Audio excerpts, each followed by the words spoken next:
Bonjour, je me présente, je suis Christopher Fernandez, le nouveau professeur en parasitologie à la Faculté de médecine vétérinaire de l'Université de Montréal. Donc aujourd'hui, je voulais parler avec vous de l'importance de faire des tests diagnostiques chez nos animaux de ferme. On va parler des différents tests qu'on peut faire chez les troupeaux des moutons au Québec, soit en pâturage ou à l'intérieur.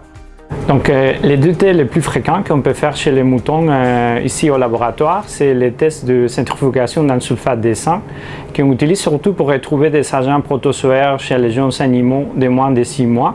Et après, nous avons un autre test, c'est le Wisconsin, donc c'est une centrifugation dans une solution sucrée qui va nous permettre de mettre en évidence et surtout les nématodes. Donc aujourd'hui, dans cette capsule vidéo, on va voir plus en détail la deuxième technique, donc le Wisconsin.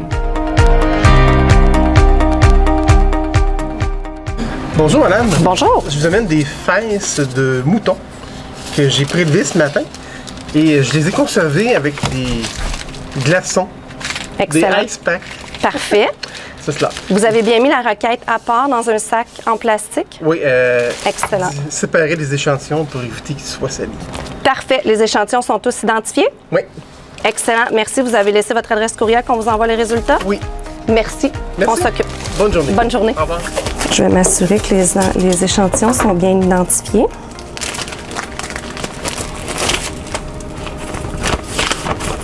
Ce sont bien les échantillons de la ferme du Vallon. Ici, on a le pôle 1 et le pôle 2. Donc, je vais identifier mes tubes pour pouvoir passer à l'étape technique du comptoir.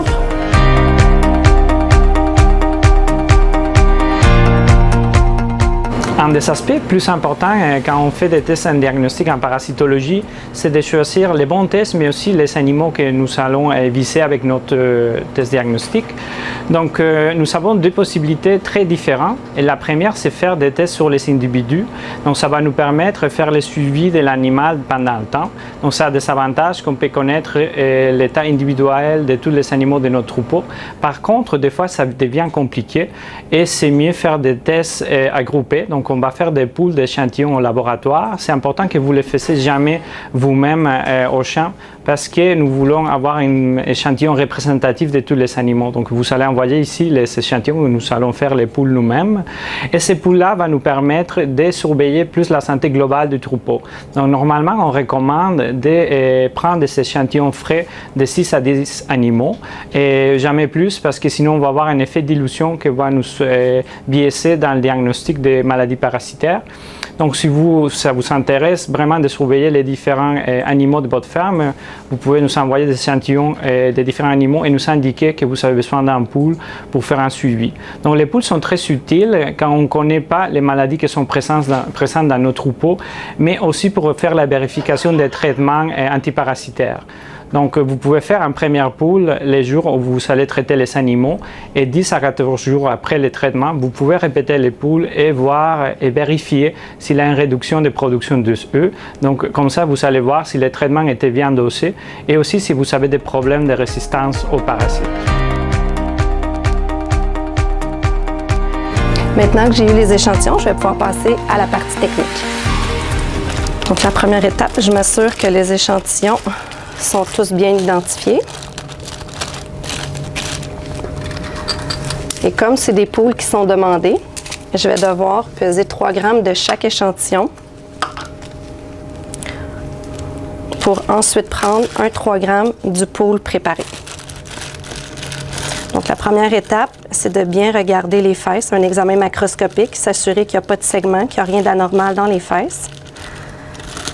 Ensuite, ça va être de bien les homogénéiser parce que la sécrétion de parasites, elle ne se fait pas de façon régulière, c'est vraiment de façon aléatoire. Donc, il n'y a pas de possibilité de savoir où il y a présence ou absence de parasites. Donc, c'est de bien mélanger les fesses.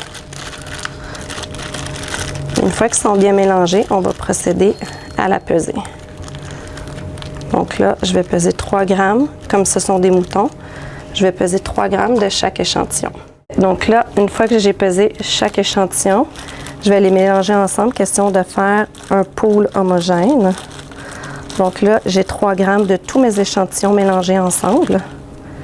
Et de ce pool, je vais peser 3 grammes pour pouvoir procéder à mon Wisconsin.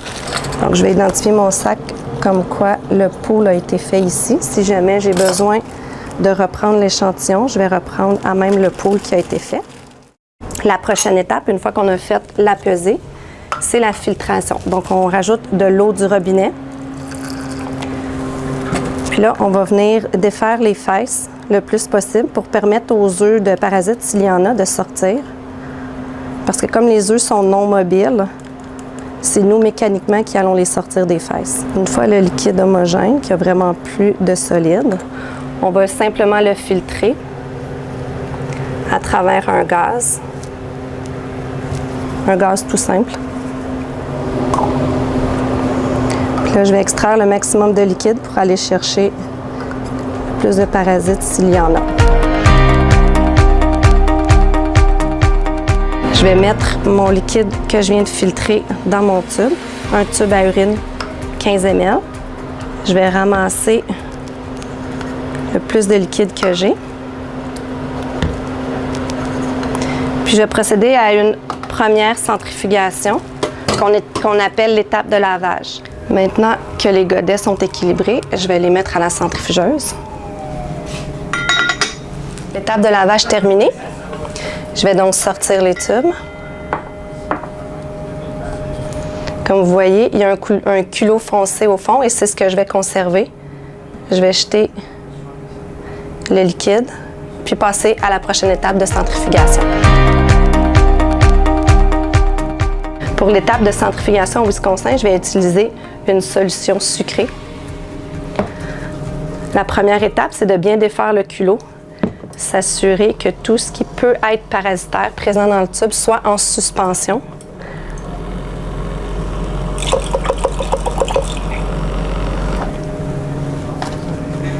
Donc, la solution sucrée a une densité spécifique qui permet aux œufs de parasites de flotter.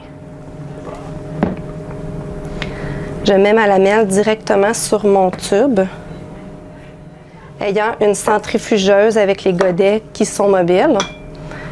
Ça me permet de mettre ma lamelle sur le dessus et les œufs vont venir flotter et se coller à même la lamelle. Quand la centrifugation va être terminée, on a simplement à prendre la lamelle et la déposer sur une lame pour la lire. La centrifugation est terminée. Je vais donc ramasser la lamelle. Je vais simplement la prendre par les côtés et la déposer sur ma lame.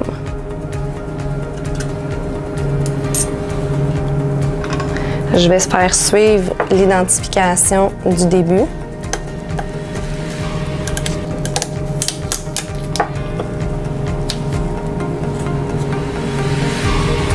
On est maintenant prêt à la lecture de lame.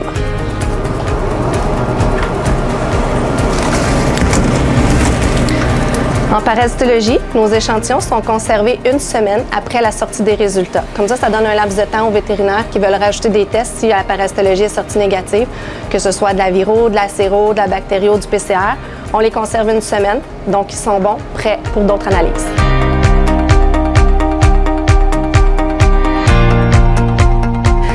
Donc, après les manipulations, nous sommes rendus à la partie lecture au microscope. Nous avons essentiellement les tests de sulfate de zinc et de Wisconsin. C'est des tests, en fait, qui sont nommés selon les solutions qu'on utilise pour faire le test. 2 solutions qui ont des densités différentes. Le sulfate de zinc va nous permettre d'aller chercher les petits protozoaires qui sont plus fragiles. Et puis, le Wisconsin va nous permettre vraiment d'aller chercher les œufs de nématodes ou les larves, les œufs de plus grande, plus lourds finalement. Donc, quand on vérifie les lames au microscope, c'est très complexe de différencier qu'est-ce qui est parasitaire des artefacts et des débris. Ça nous prend une formation qui est assez longue pour vraiment là, être spécifique. Donc, à ce moment-là, je vous dirais que c'est assez important de faire affaire avec des centres de référence. Bon, ça fait le tour. J'espère que vous avez profité de ces visites à notre laboratoire. Donc, on a vu l'importance de bien préparer les échantillons, comment les ramener au laboratoire, identifier les différents échantillons. Et aussi, on a vu un des tests les plus importants au laboratoire avec nos techniciens.